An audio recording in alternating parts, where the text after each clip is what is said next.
If there's one genre that the PSP isn't exactly lacking these days, it's racers. There's all kinds of great racers on the PSP, like Need for Speed, Wipeout, Ridge Racer, all that stuff. But now there is a racer that is better than all of them and is actually one of the best games on the PSP. Burnout Legends by EA and Criterion is sort of a compilation of the first 3 Burnout games on consoles. It's more based on Burnout 3, but it's got elements of 1 and 2 kind of mixed in for good measure. It takes all these elements, puts them into a PSP game, and what comes out is exactly what you would want from a Burnout handheld game. It's super deep, super long, and it retains the exact same kind of just crazy arcade frenetic gameplay that you loved from the original console games. So the gameplay is pretty much like Burnout 3. It's got all the same kind of mechanics with the aftertouch, the takedowns, all the kind of crazy crap you could do in the console games. But it's also got some of the cars and some of the tracks and crash events from 1 and 2. You've got basic race modes like just a standard race. There's a road rage race where the whole point is just sort of like crash into guys as much as possible and take them down, which is to say wreck the other guys. There's a pursuit mode where you're playing a cop car and you gotta like chase down a guy and take him out.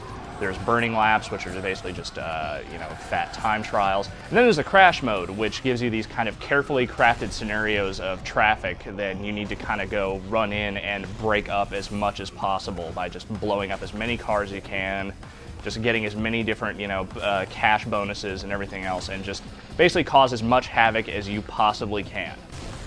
Though the crash mode is more like a puzzler, the other modes are more like just standard racers, and it all kind of ties together into this one main single-player mode, which is the World Tour mode.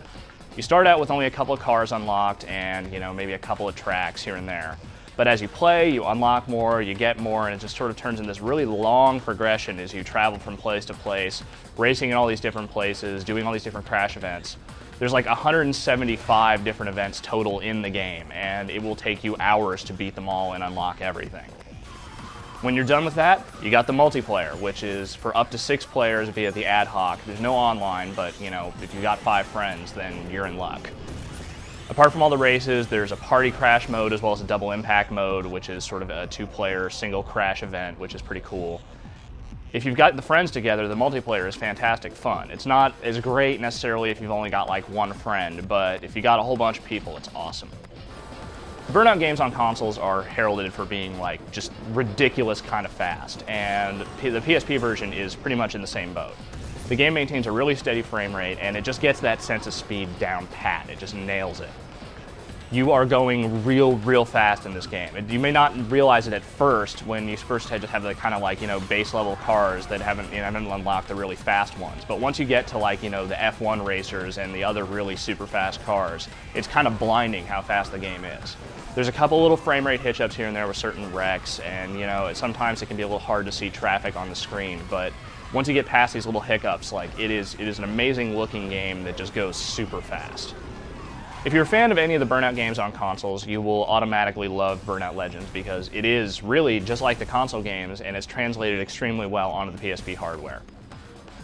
If you've never played any of the Burnout games before, this is a great place to start if you own a PSP, and even if you don't, this is the kind of game that you should actually pick up a PSP for because it's just that damn good.